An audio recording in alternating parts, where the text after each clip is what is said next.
au-delà de l'actualité.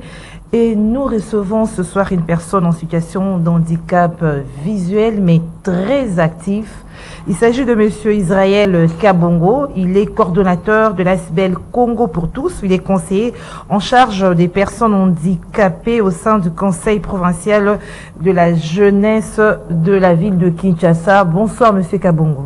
Bonsoir madame et bonsoir à tous les téléspectateurs. Vous êtes en forme aujourd'hui? Oui, relativement. Comme toujours. Hein? Merci. Alors Monsieur Kabongo, je vous ai présenté comme coordonnateur de l'ASBEL Congo pour tous. Quels sont vos objectifs au sein de cet ASBEL?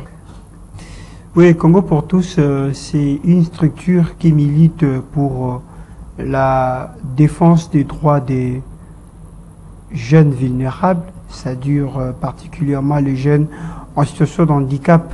Le constat est parti du fait que nous avons remarqué plusieurs assises se tiennent, plusieurs forums, on ne tient pas compte de cette catégorie de personnes.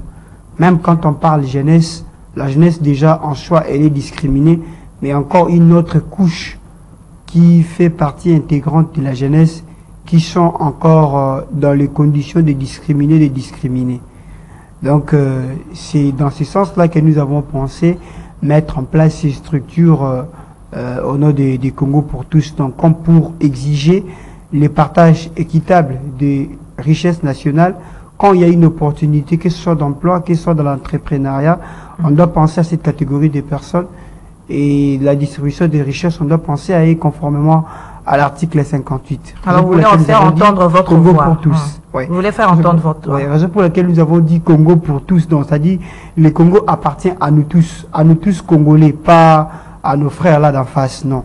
À nous tous Congolais. Parce que nous avions l'impression que certaines personnes commençaient à exclure les jeunes en situation de handicap de la communauté congolaise. Raison pour laquelle nous avons crié haut et fort Congo pour tous. Le Congo appartient à nous tous.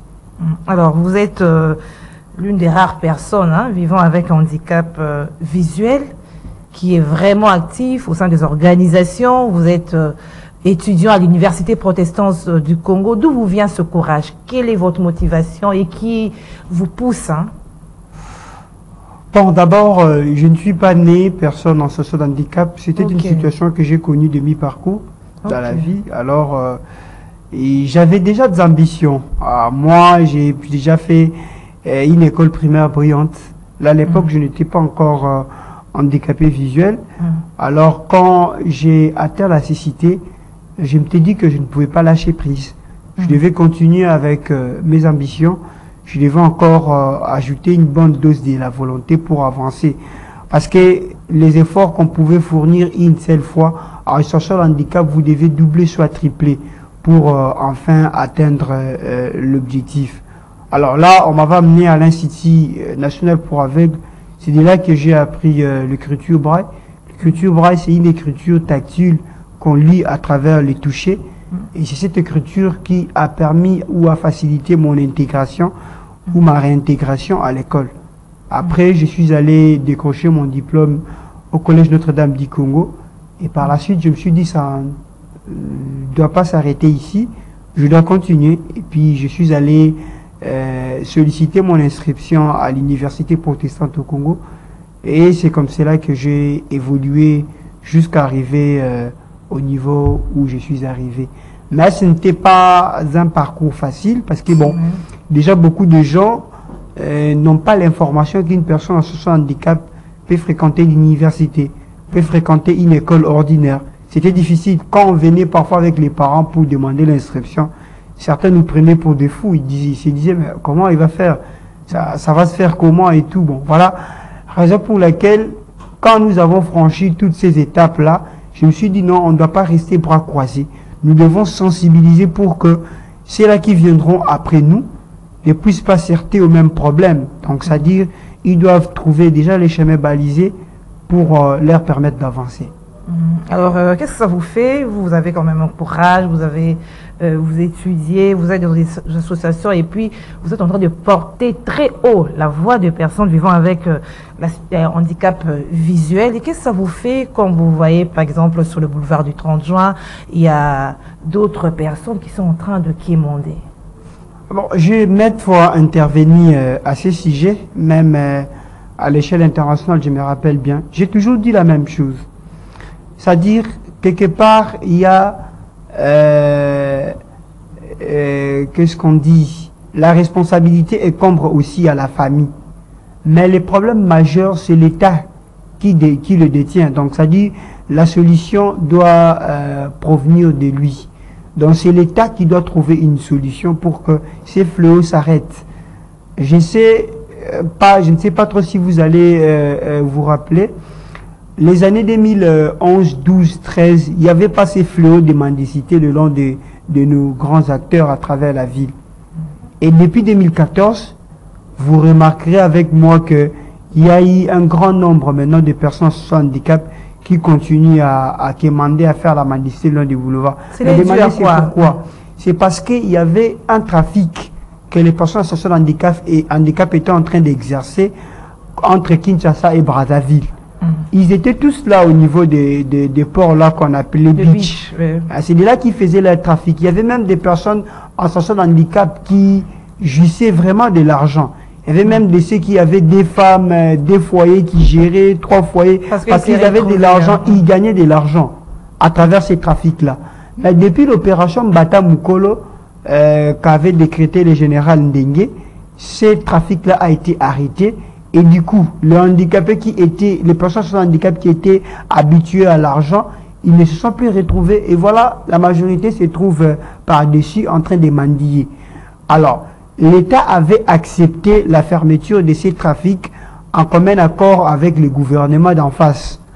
Alors, si et seulement si l'État était vraiment resté dans ses responsabilités, il devait trouver une solution intermédiaire. Fort malheureusement, chose qui n'était pas faite. Il y avait même des familles, des personnes qui ont été refoulées du Congo-Brazzaville, qui restaient ici à la maison communale de Kinshasa. Je pense, vous les voyez, des familles qui n'étaient pas des familles en situation de handicap, où Maman Olive était venue leur donner de l'argent pour quitter les lieux. Mais ce n'était pas une solution durable. Vous leur donnez de l'argent pour qu'ils partent démarrer des commerces ou quoi sais-je encore. Mais ce n'est pas résoudre le problème. Résoudre le problème, c'est de trouver une autre activité de parallèle. C'est-à-dire, comme je dis, une solution intermédiaire qui pourra substituer à leur trafic, les trafics qui leur apportaient de l'argent. Donc, ça nous fait vraiment mal. Et là, je l'ai évoqué en guise de l'historique, mais à présent, nous ne pouvons que demander au gouvernement de prendre ses responsabilités en main. Parce que même nous, les ASBEL, nous tentons de faire quelque chose, mais nous n'avons pas les moyens conséquents. Vous êtes bloqués. C'est le gouvernement qui a plus de moyens, c'est l'État. Mais vous avez, il y a un ministère qui existe en charge des personnes vivant avec un handicap, et celle qui est à la tête a aussi, et c'est une personne à mobilité réduite, c'est comme ça qu'on dit.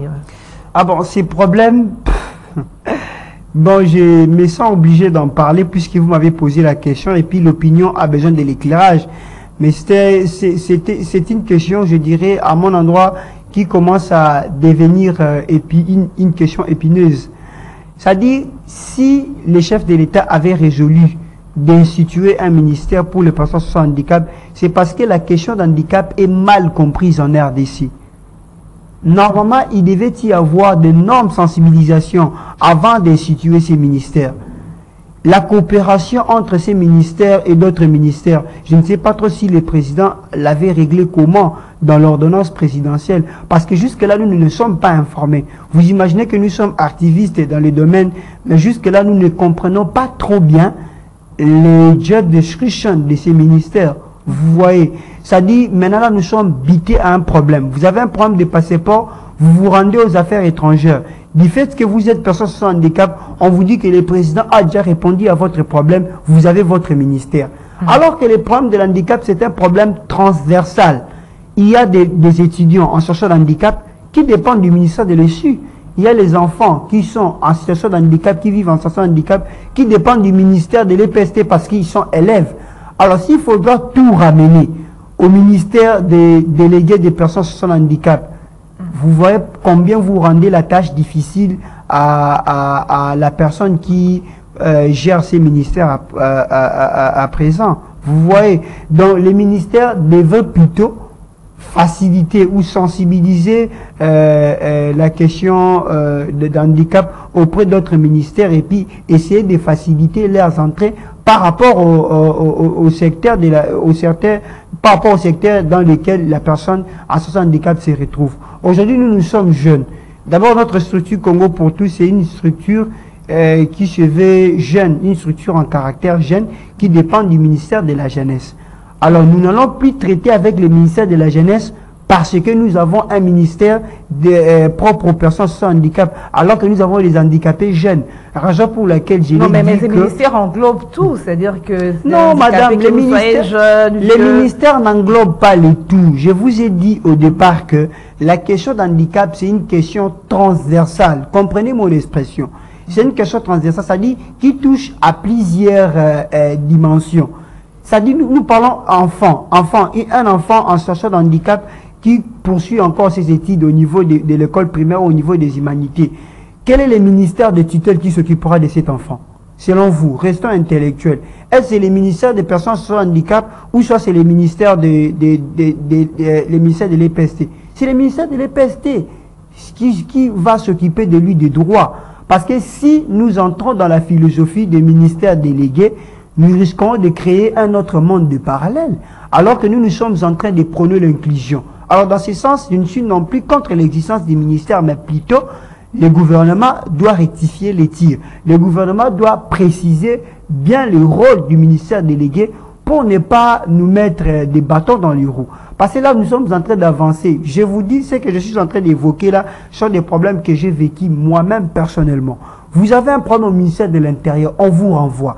Vous demandez l'audience pour voir les ministres, on ne connaît même pas les mobiles, on vous dit que vous, votre ministère, ce n'est pas ici, allez au ministère délégué. Le ministère délégué... le ministère délégué ne vous gère pas bien, comme s'il ne répond pas bien à mais s'il faudra entrer même dans le jeu, le ministère délégué a une part de combien dans les budgets nationaux? Hein? Allez même vérifier les budgets qu'on venait de voter. Le ministère délégué a quel pourcentage pour qu'il puisse résoudre tous les problèmes là que vous êtes en train de lui renvoyer. Donc, s'il faudra vraiment aller plus loin, moi, je qualifie ça comme étant une décision politique. Donc, les politiques ont voulu répondre aux problèmes des personnes sans handicap de façon politique, chose qui n'est pas bien. Ils devaient peut-être nous associer, nous surtout personnes compétentes à la matière. On pouvait donner des propositions et ces propositions-là allaient orienter la volonté ou la décision qu'allait prendre les chefs de l'État. Oui, le chef de l'État a fait preuve d'une bonne volonté de situer un ministère. Mais voilà, il se pose maintenant des problèmes. Même nous qui sommes de la cause, nous ne savons pas trop bien quel est vraiment le rôle de ces ministères. Alors, quand vous dites, vous prônez l'inclusion, votre structure, c'est l'ASBL Congo pour tous. Donc, vous voulez quoi qu'aujourd'hui, qu'on retrouve aussi, parce que vous avez déjà un ministre c'est une personne vivant avec un handicap, vous voulez quoi qu'aujourd'hui, qu'on ait aussi, par exemple, des directeurs généraux qui sont des personnes vivant avec handicap, dans des nominations, voilà un peu.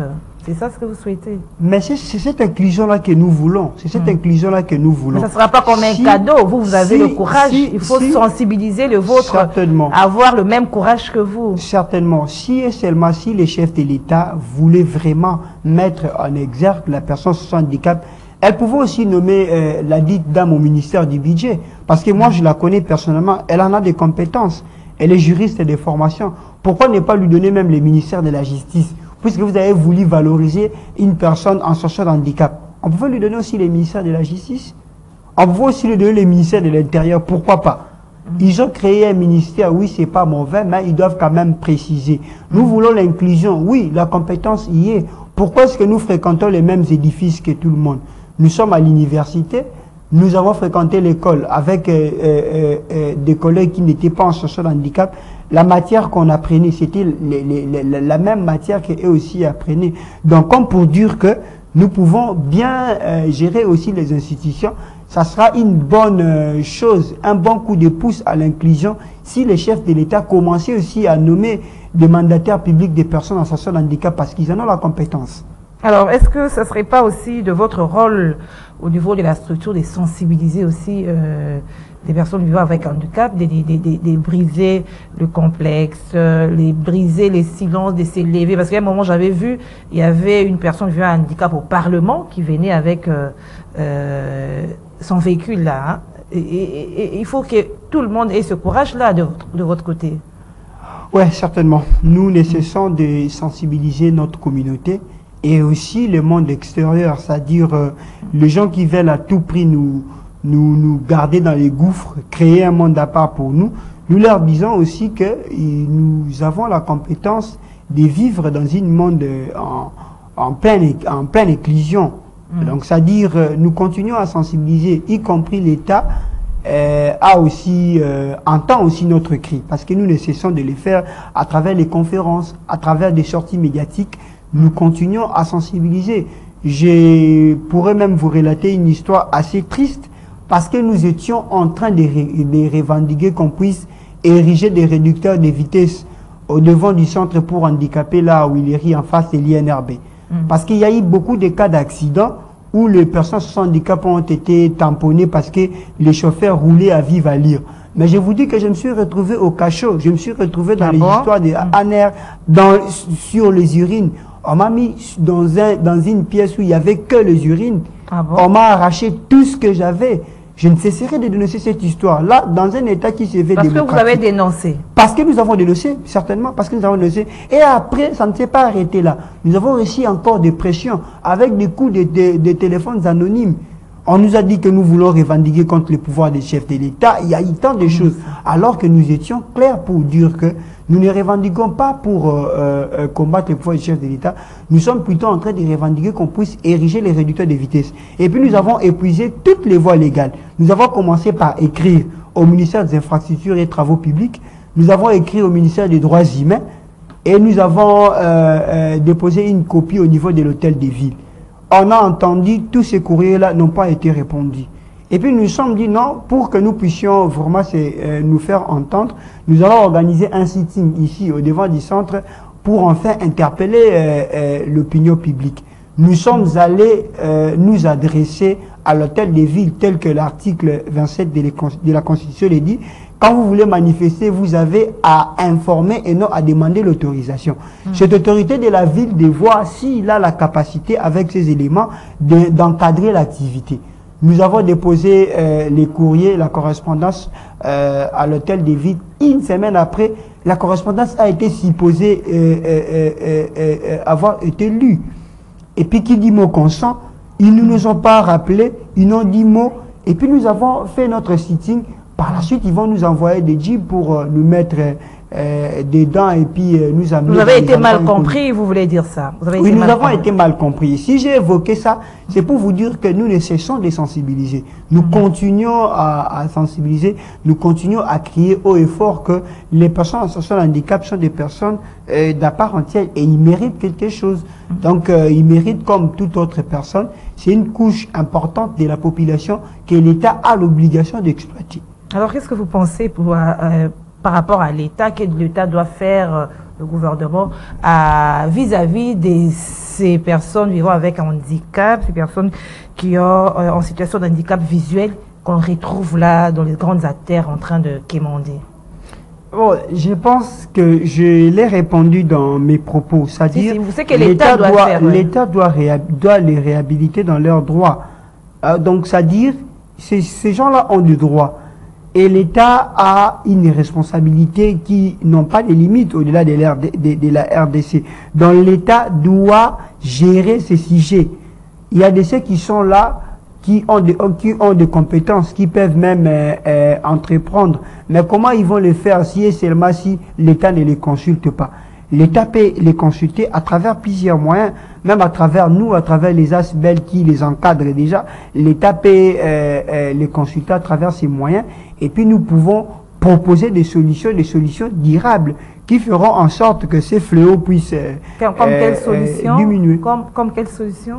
Mais oui, on peut étudier cas par cas. J'ai évoqué ici l'effet d'entreprendre. Ceux qui venaient de Brazzaville, oui. Ceux qui venaient de Brazzaville, ils peuvent trouver une activité. Ouais, une activité peut-être qui ne posera pas trop de problèmes en termes d'exercice pour eux, en tenant compte de leur situation de handicap. Et d'autres qui sont là, qui ont aussi, je dirais, des capacités, ils peuvent coudre, ils savent au moins exercer pas mal de métiers à travers des coups de main, et ils n'ont pas de financement. Comment ils vont le faire? Ils ont d'abord besoin de ces financements, et puis ils ont besoin d'être mis en avant-plan par l'État. Donc l'État ne peut pas s'arrêter qu'au financement. Il peut aussi les encourager en faisant une discrimination positive, en mettant en avant-plan ce qu'ils produisent. D'ailleurs, sur d'autres cieux, il y a de ces productions qu'on a laissées propres aux personnes sans handicap. C'est-à-dire, si les personnes sans handicap ont choisi de faire, je n'ai pas dit que forcément chez nous on peut aussi les faire. Si par exemple les personnes associées handicap se sont lancées dans le commerce des fabrications de pain, gâteaux et autre chose, l'État interdit à d'autres citoyens de les faire au nom de la discrimination positive. Parce qu'une personne ne comportant pas un handicap a la possibilité d'embrasser plusieurs chemins ou plusieurs choses. Mais une personne sans handicap, peut-être qu'il n'est focalisé qu'à une seule chose. Il n'est capable de la faire que ceci. Ouais. Alors, donc l'État peut aussi adapter ces solutions à travers les différents moyens que je venais d'indiquer là. Donc il y a plusieurs moyens. Donc si il a vraiment besoin de pas arrêter complètement ces fléaux, parce que même en Europe aussi il y a des mendiants, mais diminuer un peu ces fléaux, parce que ça fait la honte de la République. Même quand nous avons les étrangers, ceux qui viennent nous voir, et puis quand ils passent à travers les grands acteurs, ils voient tout ça. En tout cas, ça ne nous met pas à l'honneur. Donc s'il veut vraiment diminuer ces fléaux, il n'a qu'à contacter les ASBEL qui encadrent déjà ces gens, les institutions qui encadrent déjà ces gens. Comme ça, ils pourront bien lui fournir les informations pouvant orienter sa décision ou sa solution. Alors vous êtes financé, ou votre activité, votre structure vous rapporte de l'argent, ou soit ce sont les parents? Est-ce qu'on vous voit en forme, bien habillé? Notre structure ne nous rapporte pas vraiment de l'argent. D'ailleurs, nous évoluons de manière vraiment autonome. C'est-à-dire, il est rare que nous soyons financés par une institution quelconque. C'est-à-dire, surtout quand il s'agit de l'État, c'est très compliqué. Mais coup de chapeau quand même au ministère de la Jeunesse, et qui tente tant soit peu nous accompagner dans pas mal de nos actions. Et quelquefois aussi le système des Nations Unies, c'est-à-dire les différents organismes des Nations Unies qui tentent aussi de nous accompagner. En dépit de cela, c'est à travers nos cotisations que nous menons nos actions.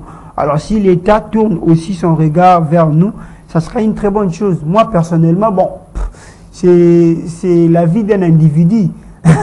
C'est la vie d'un individu, donc je ne saurais vraiment entrer dans les détails pour dire nous avons telle ressource, ou nous faisons ceci ou cela. Mais moi, je peux avoir l'argent d'acheter les crédits, mais ça ne sera pas tout, ça ne sera pas pour toutes les personnes sans handicap. Alors que nous voulons que la situation s'arrange de façon générale pour que tout le monde soit mis dans le même pied d'égalité, que de prélever des cas isolés.